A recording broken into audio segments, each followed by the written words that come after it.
Totoo 'to, sinasamantala ngayon na itong mga diehard, lalo na po yung mga DDS vlogger, itong kasikatan ni Father Flavi. Hmm. Yan at yan ang laman ng kanilang content ngayon. Naandiyan na sinasabi nila, itong sikat na pari daw na ito ay mahilig sa bold.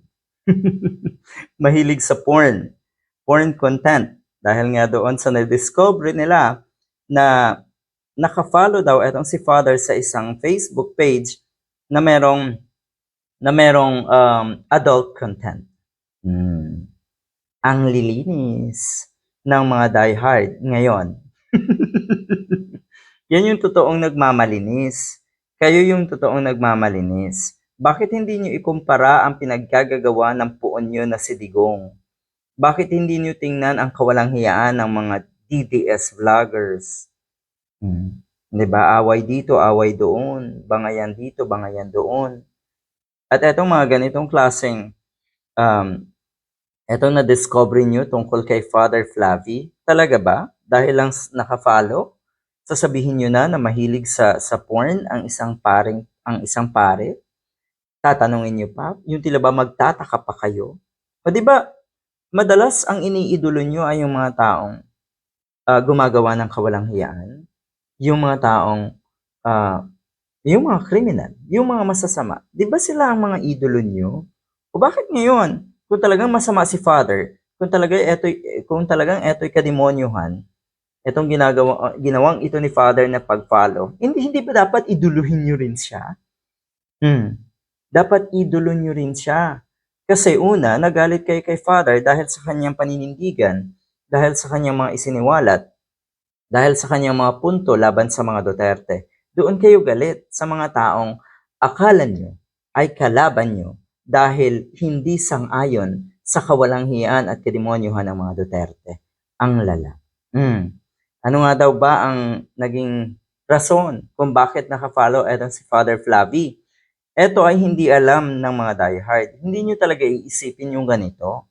Ito ay, ang social media ay napakalawak. Mantakin nyo meron daw halos 300 Facebook pages na fina-follow si Father. At isa dyan ay etong may ganitong klaseng content. Isa dyan. Isa lang. Ang galing mag-research na itong mga diehard. Pwede daw itong na-misclick. Pwedeng isang pindot lang, mahigit 300 ang pina-follow niya kasi isa lang ang bold. Yun yung totoo. Pero hindi nyo kayang arukin at isipin yung ganon. Ang akala nyo, yung ganito na nakita nyo na negatibo, akala nyo napakalaki ng baho ni Father o ng isang tao. Possible setup daw ito. Pwedeng napalitan ang content ng page pagkatapos ma-follow. Alam naman natin na nangyayari yan online. Totoo yan.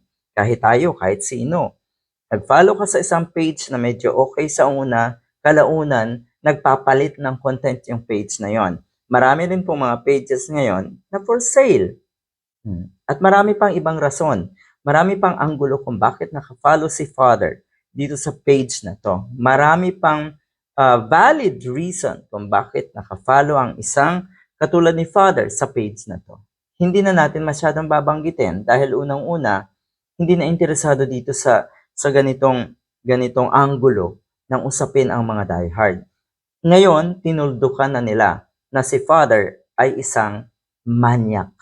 Ganyan kalala etong mga diehard.